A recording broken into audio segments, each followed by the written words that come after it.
All right, everybody, welcome back. I'm Clayton Pixton, And I'm Susan Easton Black. and you're listening to the one and only Joseph Smith Impressions of the Prophet podcast with Susan Easton Black. And we are just delighted to be here, aren't we, Susan? We are delighted. So what you may not know about Susan is she is a master pickleball player. You've won some things with that. I've never come in first, second, but, pretty good. I did good this morning, so we'll see. That's great. It sounds just like you to be always just doing something crazy. Not crazy, but just always just giving everything your all. So, well, I'm going to kick us off with a song. We're talking about Quincy today. Are we going to get into Nauvoo today or? Not yet. Not yet. Okay. I was talking to my daughter on her mission. I was telling Susan just before this, asking her what I should do for this, and I said, "What hymn should I do?" And she was like, "Hymn." She hasn't, even though she's a missionary and everything, she hasn't learned to love the hymns maybe as much as maybe where I am. But yeah, maybe we'll see if she gets there. Okay. But this is a song I wrote actually. It's kind of meant to be like a primary song. And there's the words. I am God's spirit child. I am Abraham's seed. I have power to do good, like Jesus Christ indeed. I'm his follower here. He's my master and friend. I know he's coming soon. All wickedness will end. I am walking the covenant path. I won't lose my way. God is helping me keep his commandments every day. I am walking the covenant path. My mission is clear. I'll help gather the children of Israel. The Savior's coming is near.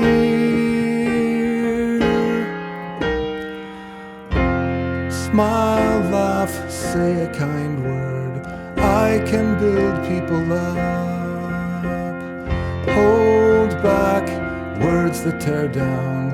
Everything done in love. Come see, hear what I know.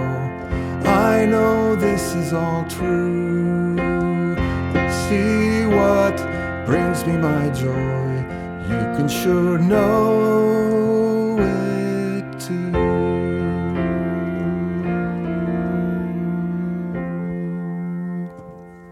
That's half of it. But there you go. That is called the Covenant Path. Wow. So, there you go. This one should be submitted for the new hymnal. That was submitted for the Children's Songbook. I haven't heard anything yet, so I hope probably we hear won't, good news. but we'll see. All right. Well, Susan, I'm going to ask you a quick question before we start. Okay. I always think about the different accounts of church history. There are kind of different ones, right? There's books. The church has, I don't know, I'm thinking of My Heritage by Gordon B. Hinkley, the kind of really small book. And Right. You got the big saint books. History Saints is always volumes. an interpretation. Right. So, and I haven't read everything, right? But I have listened to the Saints books. So, and that's kind of fresh with me.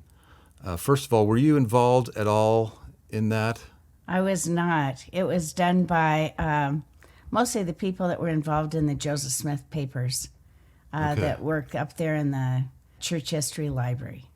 Okay, interesting. It didn't sound like you, and I don't know. Like you say, every interpretation is different, and I might be partial to maybe your style. But what are your thoughts on maybe a difference or two between maybe that account, the Saints in particular, and what we're doing here? Okay. I think that's a wonderful account, a fresh look. I'd say the difference might be just the sheer years involved in looking at the material and continuing to dig in libraries might be a difference. I Meaning really that like. it was pretty thoroughly researched. Is that what you mean by Yeah, for sure. It was thoroughly researched. It depends what the focus is. Some people really like focusing on the events. Some people like focusing on the doctrine of the time, the revelations. And for me, I've always liked the people. So I don't know if it's a psychology background or just always, being so excited to see the students. So I'd say my emphasis is probably more on the people than, say, others that might tell the same history. It's just a matter of focus and then an interpretation of what facts are known. Interesting. And one thing I kind of had the impression of was that maybe those who were putting that together were making kind of a real effort to address some really what they thought might be difficult topics for readers. That seems to be the look now, trying to help people get over what might ultimately be a stumbling block to their reason or non-reason for their activity in the church. Right. And for me, I don't know, those difficult questions have never been a real focus. For example, I've known some teachers that will take hour after hour to kind of pick apart the Mountain Meadows massacre in Utah during the Utah War. Mm-hmm.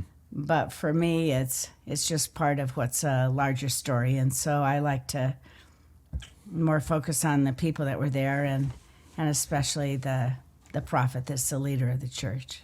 Right. Yeah, I almost felt like there was so much effort on that, and maybe people feel like there hasn't been enough effort, and that's why they did that. But I almost felt that I came away with, kind of almost a negative impression of some people and leaders and stuff that you may not ever have even considered, right? Yeah. If they hadn't brought it up. Yeah. Right. Yeah, and I think we need to know everything. I don't think anything should be avoided or whatever. But as far as your balance, it seemed, I don't know. I came away with like some of these great men like Parley P. Pratt and President Joseph F. Smith and George Buchanan, and it's like I know these are great men, and I know some amazing stories from their lives. So it was, I don't know. I just felt like maybe there was an emphasis that, how do you address everything, right? But right. I guess I always try to look at truth edifies. Yeah. And if it's important for the listener as a build-up background to say something, but I don't think, it's like, there used to be an old-fashioned saying like, don't hang your dirty clothes out to dry. And, not like you need to whitewash it, but the bigger story is about faith, sacrifice, their diligence to follow the prophet amidst extremities. I've always just been overwhelmed by that, as opposed to the possible black eye that might be found in church history. Yeah, I like that approach. And like I said, I don't think anything should be avoided or covered up. I strongly don't like that. But as far as your balance in your account, it seems like with what I know and my testimony and everything, I feel like we should be emphasizing and including at least a good balance of the miracles and the greatness of right. of the people. Yeah, the greatness can't be lost, against some little minutia thing. Yeah. Well, interesting. Okay, well, I've been meaning to ask you that this whole time, so thanks for I'm so glad you asked. entertaining me. Okay, guys, well, you ready, Susan, to kick in? I sure am. New gear, here we go. Okay, to talk about Quincy as a city of refuge. I love talking about Quincy. It's the one kind of bigger city on the Illinois side of the Mississippi, I've thought through the years the Lord has blessed Quincy. I've been there hundreds and hundreds of times. Quincy was like Philadelphia for the saints. At one point, Joseph said about Quincy being a city of refuge, that he could have gone toe-to-toe with Abraham, Isaac, and Jacob, and the suffering that these prophets and their people had gone through if it had not been for the good Samaritans of Quincy.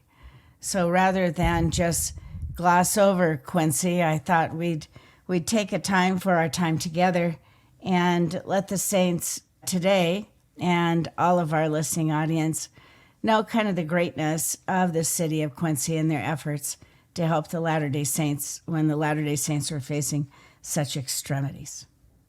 So we know that the Latter-day Saints are facing big extremities in the year 1838 towards the end, and we're going to pick them up in 39. And obviously it has everything to do with this man, Governor Lilburn W. Boggs, and his issuance of the following order. The Mormons, meaning members of the Church of Jesus Christ of Latter-day Saints, must be treated as enemies and must be exterminated or driven from the state. So as we pick up the saints today in our story, we're literally, as they're now moving out of the state of Missouri. As the saints move out of the state of Missouri, we say, well, where's Joseph Smith? And the answer is he's stuck behind in this jail, along with Hiram Smith, Sidney Rigdon, and others, as the saints begin to work their way towards Quincy, Illinois, which at the time was a barge town, meaning they ran barges across the Mississippi River from Illinois to Missouri. So the plan was to get to the banks of the Missouri, and then people in Quincy could then barge you across the river. So we're leaving Joseph Smith behind in Liberty Jail, and we're turning now in the dead of winter of 1839 to a man named Brigham Young. And Brigham Young had red hair, freckles. He's 38 years old. So, a kid to me, not necessarily to you, Clayton, but suddenly he's got a huge responsibility on his shoulders. For Brigham Young, a painter, carpenter, glazer, we've known that he's been a leader of about 12 men in Zion's camp. And now you see him as president of the Quorum of the 12 at age 38. And he's got, some will say as high as 15,000 people facing the Extermination Order. And they're being moved out of Missouri. And his job for them is to see that they get somewhere in safety. Now, under his leadership, the saints will now move on to what is called the Trail of Tears. And the Trail of Tears, you can see they're moving forward where you get them moving across the state of Missouri. They're leaving behind the Missouri River. They're leaving behind Far West, Hans Mill, Richmond, Liberty, DeWitt, Gallatin, Adirondack, and they're now heading, most of them going from the Far West area towards Quincy on what's called the Mormon Trail of Tears. Now, as they move towards Quincy, they stop for a moment as we stop to look at, well, how long will we really be in Quincy? And we can name actually 5,500 saints that will be in Quincy from February to May of 1839. So notice you'd say it's not so long. It's February, March, April, and the first part of May, they will begin moving out. And so you've got going on 4 months. But what I think is so significant is that the people in Quincy, and notice Quincy is named for John Quincy Adams, and it's in Adams County, Illinois. So Quincy Adams, Illinois. The people in Quincy at that time numbered 1,600. And notice what they do. They open their home to welcome in 5,500 Latter-day Saints. So basically they're staying in their homes. Yeah, they're going to stay in their homes as they do so.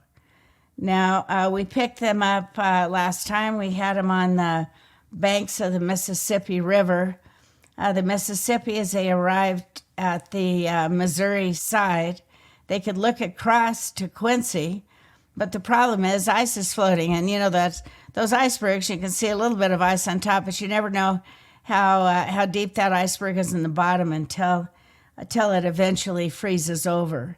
And so what you've got is the Latter-day Saints on one side, freezing, starving, lacking shelter until finally the Mississippi River begins to freeze, and the Saints now cross over to the merciful arms of the people in Quincy. Now, this is one of those Liz Lemon Swindle paintings of Emma carrying her children. Oldest is 7. She's got 2 babies in arms as she now crosses to safety, leaving her husband behind in Liberty Jail. Now, in Quincy today, there is a marker. And this is the marker you can see right on the banks then of the Mississippi River on the Illinois side to honor and remember the Latter-day Saints as they fled across. Now, there are celebrations, and depending on the year, there's bigger celebrations than others. But when the Saints finally arrived on the Illinois side, they are free now.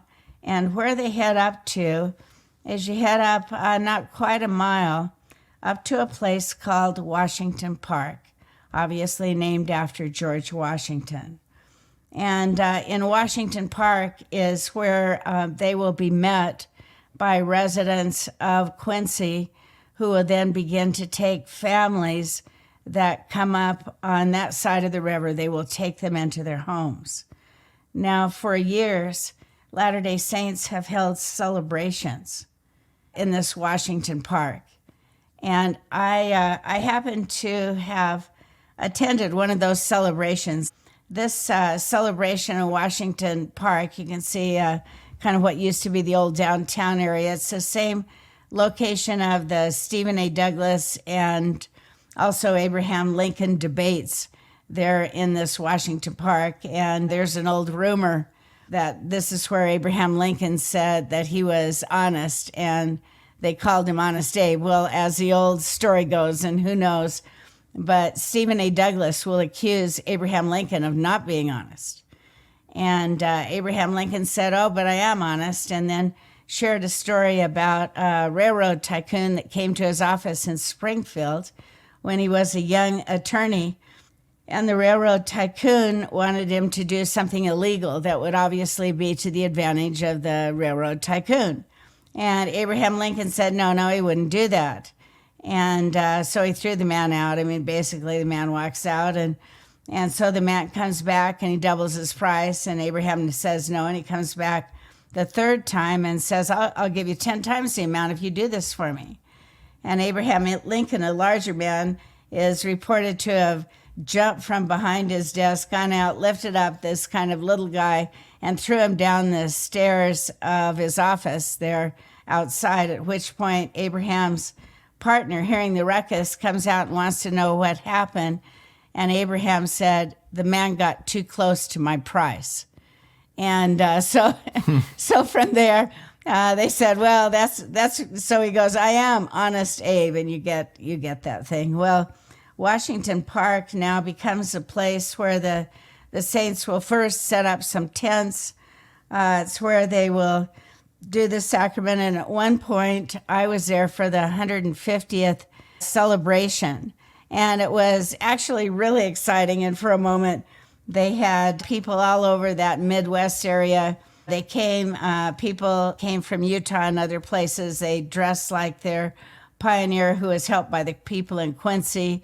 The Quincyans came out and welcomed them there at the park. And I'm like the announcer holding a microphone as the people come across the bridge with their little wagons made to look like covered wagons and their kids. And I'm going, hey, welcome to Quincy. And anyway, finally, it's been a really long afternoon. I'm supposed to look like Emma with the spick curls and, this big 1840 dresses. And at the park, there was Channel 40 there in Quincy.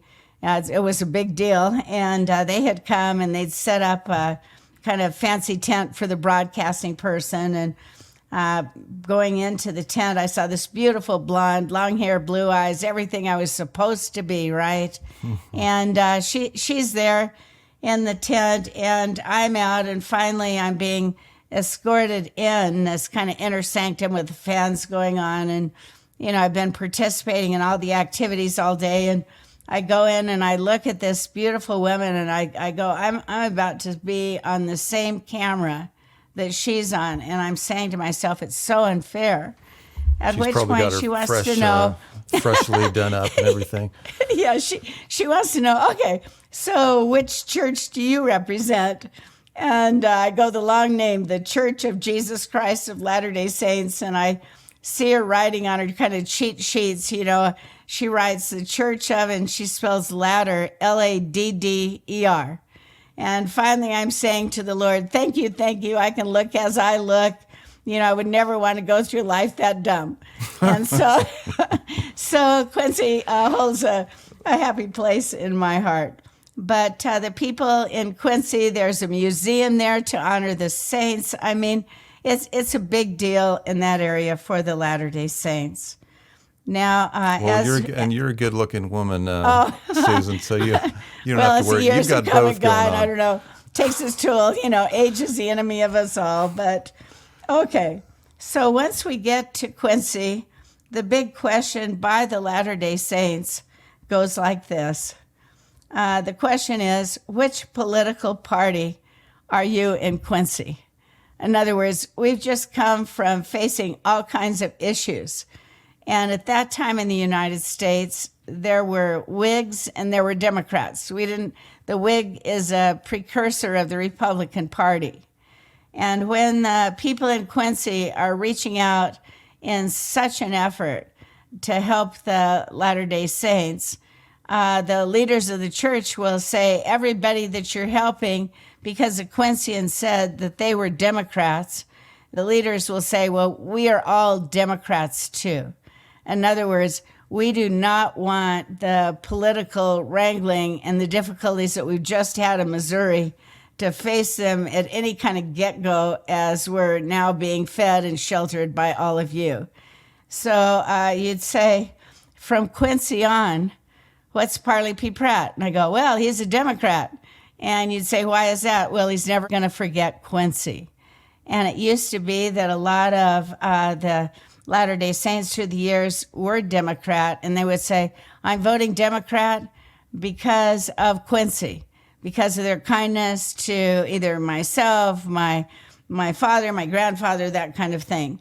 And so, I don't know, perhaps once in our listener's life, or maybe even more, when somebody asks, how did you vote? You go, well, this year I was a Democrat. Well, how could that be? And you go, well, have I ever told you the story of Quincy? So that kind of sets us up.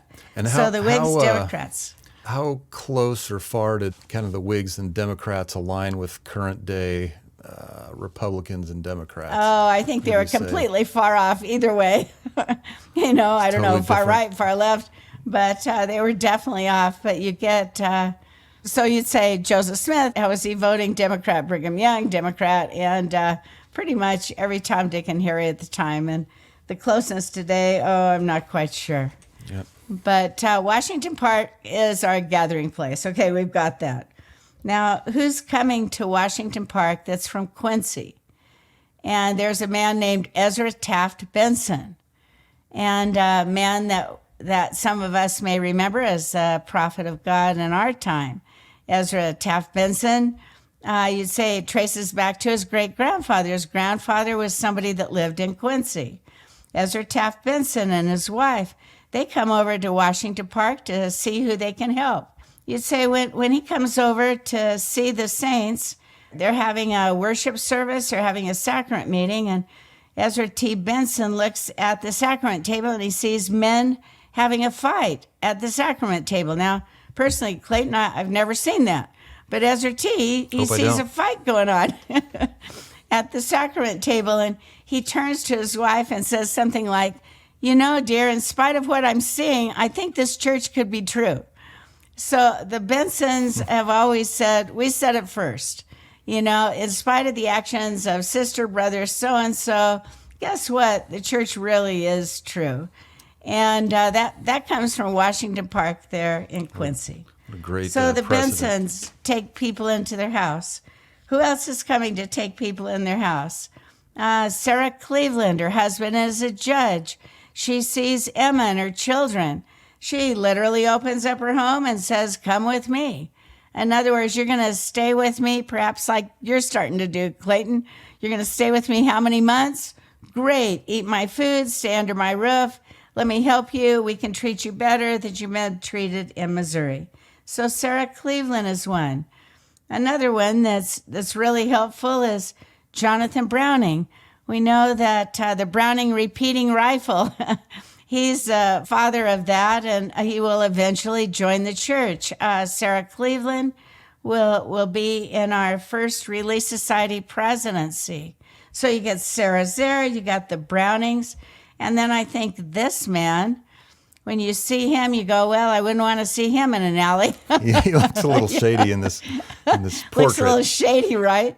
But George Miller, he actually will become one of our bishops.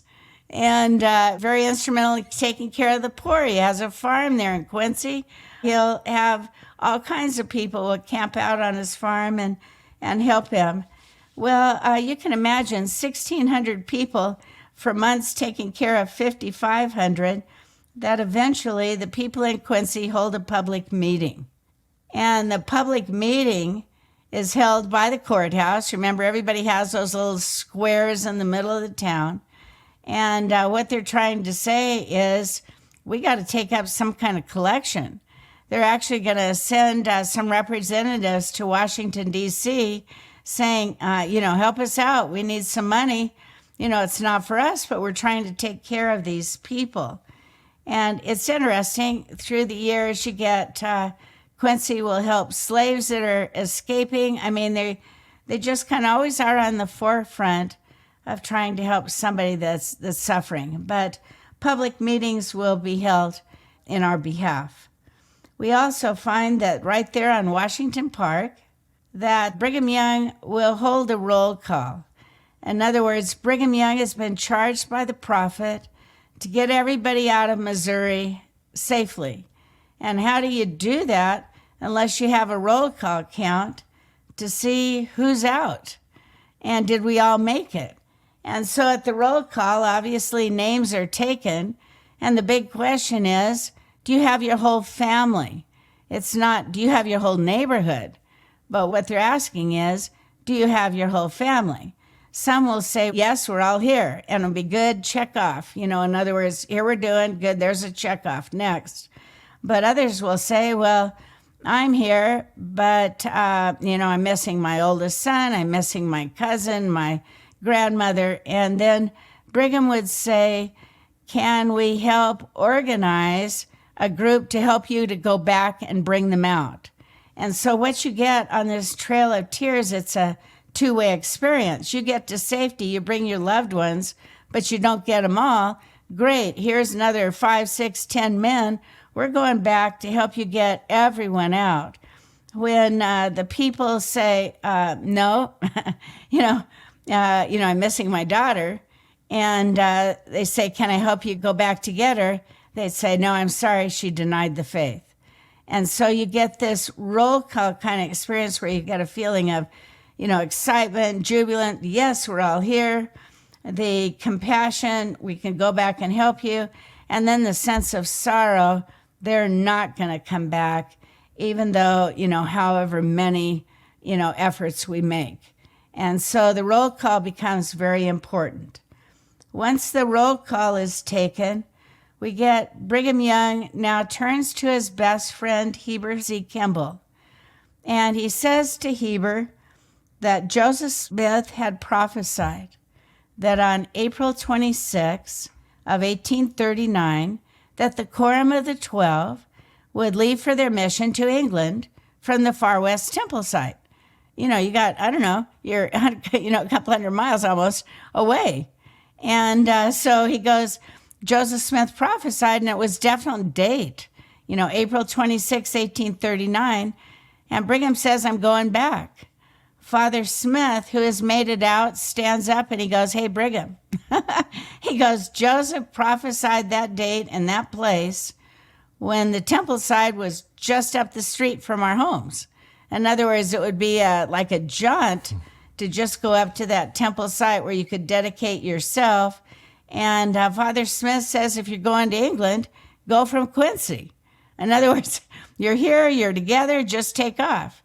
And Brigham Young thanked Father Smith for advice, said, in essence, you're a great patriarch, but your son's a prophet. He said, I would be at the Far West Temple site on April 26, 1839. I'm going back. Some of the people said, don't go. In other words, now they've got Joseph and Sidney and others. They go, you go back. They all know the date. They'll be looking for you. In other words, you go back there, suddenly you're all going to be captured. Yeah. And Brigham Young listened to the advice and repeated, Joseph's a prophet. I'm going back. Heber C. Kimball jumps up and says, Brigham, if you're going, I'm going. And you get others of the 12 jumping up, I'm going. And so what you've got is once the roll call is completed at Quincy, you now see members of the 12, some that are going along to be a bodyguard, such as John Taylor will accompany them to be a bodyguard.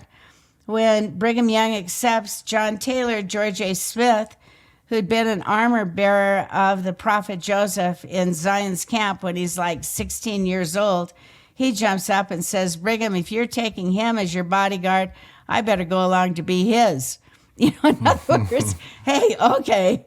And so what you've got is you've got the 12, you've got, some that are going along to protect them, and they go down to the Mississippi River, and they now plead with the Lord, telling the Lord they're going back along this trail of tears.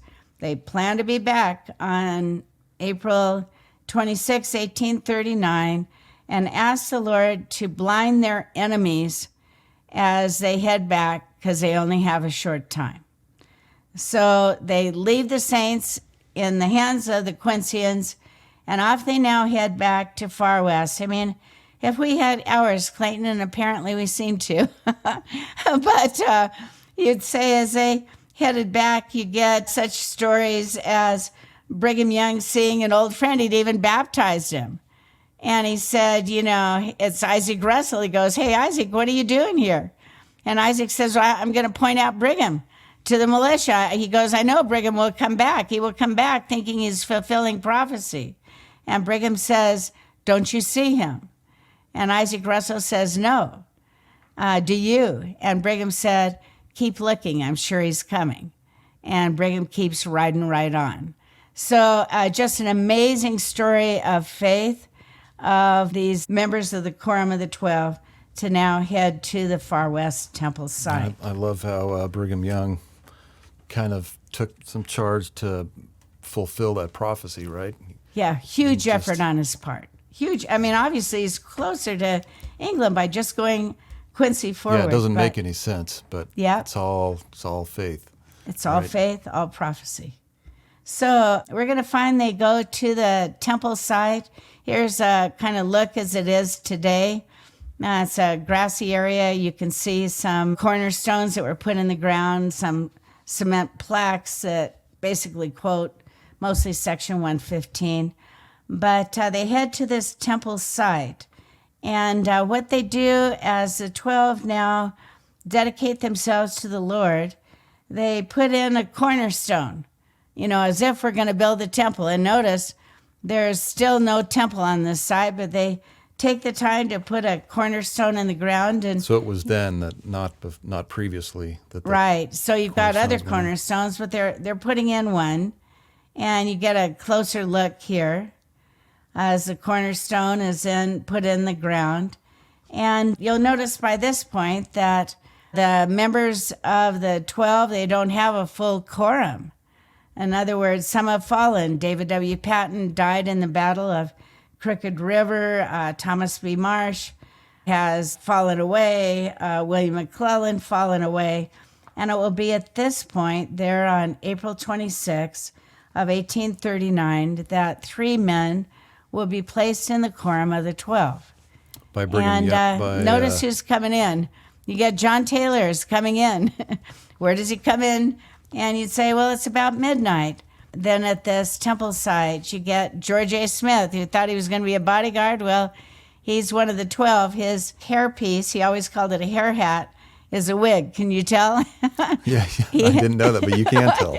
You Well, he definitely had can. different colors trying to match his outfits, And he used to, when he'd talk, if he thought he was losing the attention of the audience, he'd take out a handkerchief and everybody'd say, oh, look, he's going to do it. And he'd wipe his face, he'd lift up his hat, wipe the rest of the face, put back on the hairpiece, and off he goes and get attention. But of the three, I think the most interesting is Wilford Woodruff.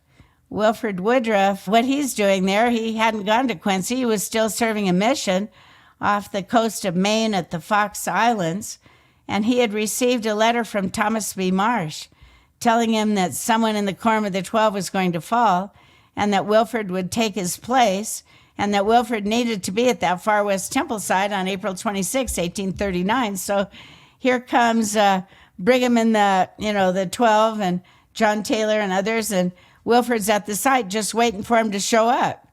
And they come, and Brigham wants to know what's Wilford doing. And Wilford wants to know where's Thomas B. Marsh, and learns that Thomas B. Marsh has fallen then from the 12. And Brigham's concerned because Wilford's so far flung from his mission. You're supposed to be out in the Fox Islands off the coast of Maine, and there he is. And when Wilford is put in the 12, he then reads a letter then from Thomas B. Marsh. So what you get is Thomas B. Marsh knows that Wilford will take the place of the fallen man, but little did Thomas B. Marsh know that it would be him. So who's calling these men to the 12? So it'll be Brigham Young. Okay, and he had that, well, he was president of the... Yeah, he's was he president of the 12. Yeah. And he had that, did he have that specific charge from Joseph Smith to do that, or... Right, he had, and there was some inclination, especially in the case of John Taylor, that he would be placed in the 12 before by the prophet Joseph. Well, all right, what's the success of these men in England? And success is phenomenal. I'm just going to feature Wilford Woodruff, but their sacrifice, they head to England. Wilford Woodruff, 36 days after he'd been on English shores, he's already baptized 600 people in a place called Herefordshire, England, which included 2 spies sent from the Church of England and a constable that came to arrest him. So many of us, including me, can claim that Wilford Woodruff and the 12 and their sacrifice to go from Quincy to Far West and then to England was literally the result, in my case, of my ancestors coming in the church. So very, very grateful for the sacrifice. Well, we now turn back to the prophet Joseph Smith. Meantime, Joseph Smith's in Liberty Jail. He had visitors when the saints were close in Far West. And suddenly everybody's moved out to safety. And for Joseph, it's, oh God, where art thou? In other words, all my friends are gone. They're out doing things, and basically I'm pining away. Well, Joseph now receives a letter.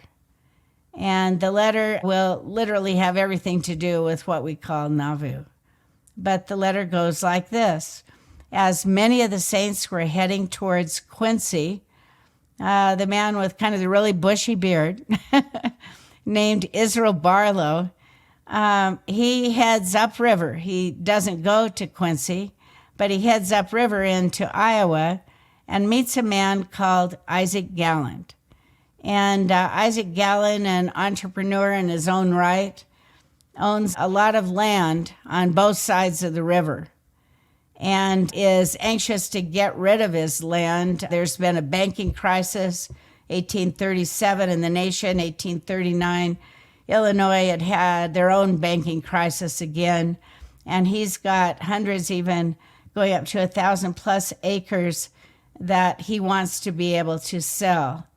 And so with that, Israel Barlow becomes our kind of mediator, now announcing that hey, I met a guy while I was up there in Iowa working my way out of the state of Missouri named Isaac Gallen, who'd like to negotiate and offer the saints his land in Illinois.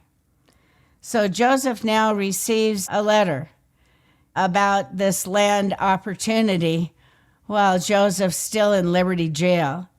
And notice what Joseph writes. He goes, the church would do well to secure to themselves the contract of the land which is proposed to them by a Mr.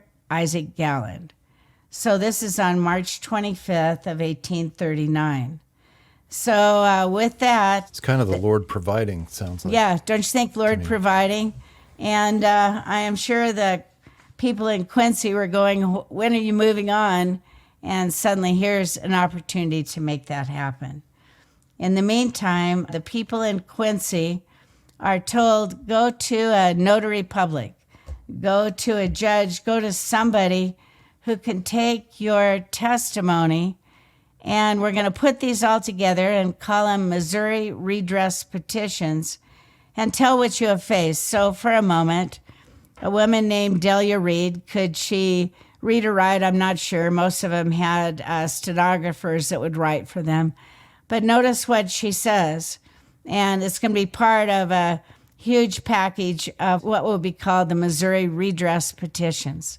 So she says, I, Della Reed, moved to Missouri in the year 1836.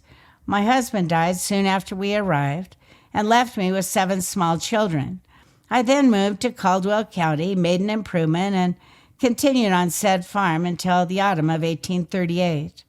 When the troubles came on between the inhabitants and the Mormons, I, with the rest of our society, was obliged to leave the state. I was obliged to sacrifice most of my property, and I had to gain a daily pittance among strangers. So what they're writing is, here's what I suffered, and in the case of some, they're putting a $sign on it with the idea, Missouri, we're not going to forget what you did to us, and we want to be paid for property that was left behind, for food, for goods, for you harmed my sister, my daughter, my mother, you know, whatever it is, and they're always called the Missouri redress petitions. Well, didn't Joseph Smith say, isn't it recorded in the Doctrine and Covenants, consider the propriety or consider the benefit, I can't remember the word, of gathering a record of the gathering the a record. The offenses and of the offenses that were done. Yes, that's exactly right. And all of this he's encouraging while still in the jail. So another Missouri redress petition reads like this. So remember the fall of Hans Mill. Here's a young man named Alma Smith.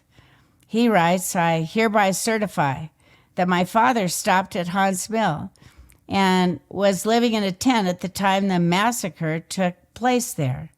I was in the tent when the company rode up. Some of our people hollered to the women and children to leave the tents. I crept under the bellows, as also did my brother and another boy. I was wounded on the hip. My brother had his brains blown out, and the other boy received 3 wounds and since died of them. My mother tells me that I was 8 years old last month. And so you've got these, horrific statements now against Missouri that will be gathered. Joseph Smith will actually gather up these Missouri petitions and will go to Washington, D.C., and there he will get an audience with Martin Van Buren, and will literally, here's all the petitions, look at them. What are you going to do? And we'll come back the next day, and will be when Martin Van Buren will say to Joseph, your cause is just, but I can do nothing for you. And so that will come from these Missouri petitions, such as we've read about with Della Reed and Alma Smith. Well, finally... I didn't realize that I knew that President Van Buren had said that, but I didn't realize he had all these testimonies. Yeah, he had the testimonies, and the crazy thing, Clayton or any of our listening audience that ever become congressman or something, and there's a filibuster, and typically filibusters are reading the phone book. Wow, somebody out there contact me and let me send you copies and read these into the congressional record, showing that, yes, Latter-day Saints facing an extermination order. Was their suffering great? And the answer is their suffering is great. It's financially great, emotionally great, and death on all sides. And I keep thinking about that and just thinking, whatever did you verify that the Mormons did wrong? I mean, you had, I don't know, you had all these stories or rumors or whatever, but maybe even some false testimony, but nothing can I see warrants an extermination order, right? even if half of those were true, which I don't think they were. I don't think even a small fraction was. So it's just all based on false rumor, false narrative. Want us and up nobody and out. cared to verify anything in a way with integrity, Right. Well, as we move along, we find that Joseph Smith and Hiram and others will now escape from the Liberty Jail confinement as they're being moved to a different area. And it was like the guards finally just let them go.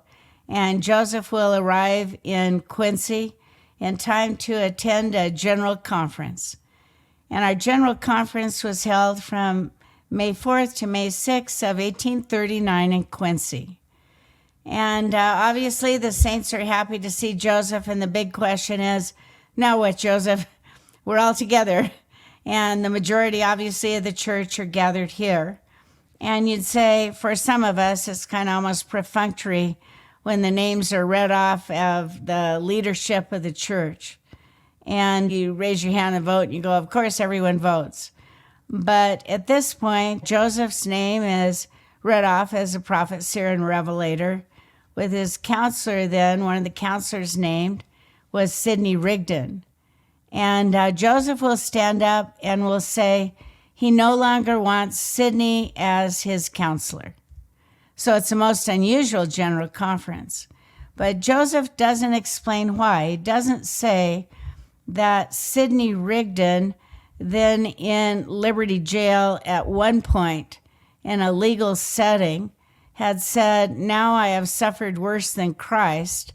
And the jury took up a collection. The judge passed his hat. Sidney Rigdon was able to purchase a new suit of clothes and to have a horse and ride out to join the saints in Quincy. And you'd say, where's Joseph? And you'd say he and the others are still in Liberty Jail. And so the saints have not heard that. All the prophet said was, I don't want Sidney as my counselor. And to the discredit of the saints, they voted that Sidney would stay as Joseph's counselor. Joseph will stand up and say, you give me Sidney, I throw him back at you. And we're going to find, as we go on with this, we're going to find that Sidney, after the death of Joseph Smith, claimed the leadership of the church and took about 1,000 saints from Nauvoo out to Pittsburgh, Pennsylvania, and of where eventually he becomes a prophet. And you'd say, Sidney, but the saints had a chance. Think of all the extremities they've been through. And yet they had a chance when the prophet said, I don't want Sidney as my counselor. They voted that Joseph must keep him. And that occurs in Quincy. What else happens in Quincy at this general conference? And the last we'll talk about tonight is a vote. And the vote was to accept Isaac Gallen's offer to move the saints out of the care of the people in Quincy to go up to a place upriver about 47 miles from Quincy to a town. It's a pretty fledgling community called Commerce that the saints could purchase with no money down and 20 years to the first interest payment. So imagine, that's such a deal. Nobody else is offering that kind of deal. And so with that, we're going to find that as the Latter-day Saints move out of Quincy, the first Latter-day Saints coming then into Commerce to make it their home will be Joseph Smith, his wife Emma, and their children, with the idea at some point Commerce will be renamed Nauvoo. And we end there tonight, but with just maybe a final word on Quincy. I know that President Hinkley, when the Nauvoo Temple was being dedicated, that the Tabernacle Choir came out, and he had the choir put on a concert in Quincy, a town of about 40,000 people. And you can imagine people are coming from all over, purchasing tickets to attend this concert. And all proceedings, anything made at the concert was then given to the mayor of Quincy as a partial payment and thank you for what the people in Quincy did so many years ago to help the Latter-day Saints. That's a great gesture. Well, that's neat. Next time I pass through Quincy, I will definitely stop at Washington Park. And remember what was it that we said happened there? The roll call. You can remember a sacrament meeting, fight at the table, Abraham Lincoln debates with Stephen A. Douglas, so many things. All right, well, I'm blown over by all this stuff. Just brings all kinds of emotions and stuff. People, I hope you're enjoying this. If you want to know more about maybe what Susan has written about, you can find her stuff. Look up her name on Amazon or Desert Book or wherever you buy your books. If you want to hear more of kind of the music that I'm kind of doing here, what can people do, Susan? Boy, they can go to Spotify, and you're everywhere.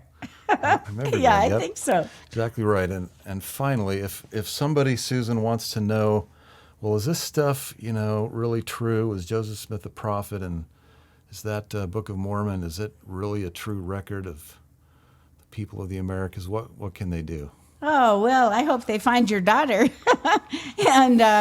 And they say to your daughter, come see me. There's missionaries all over the place. Find them. Find a friend that that looks happy, a Latter-day Saint, and say you want to know more about this church. And they will guide you through exactly what you need to do to know for yourself if it's true. And they're great people. Boy, I get to work with the missionaries in my calling right now, and have in the past over the years, and I served a mission, and missionaries are great, aren't they, Susan? Oh, they're absolutely great. Just beaming. I don't know, they're fun. They're are. not just willing to serve, but they're just fun to be around. They're just the nicest people. They are. They're just filled with happiness and joy and fun. All right, guys, here's the last part of this song, Covenant Path. I'm not perfect at all. I have weakness and fear. But Christ, my light and my life, gives me his power down here. Walk with me the covenant path. We'll be Abraham's seed. We have power to do good, like Jesus Christ indeed. I am walking the covenant path. I won't lose my way. God is helping me keep his commandments every day. I am walking the covenant path. My mission is clear. I'll help gather the children of Israel. The Savior's coming is near. I am God's spirit child. I am Abraham's seed. I have power to do good, like Jesus Christ indeed.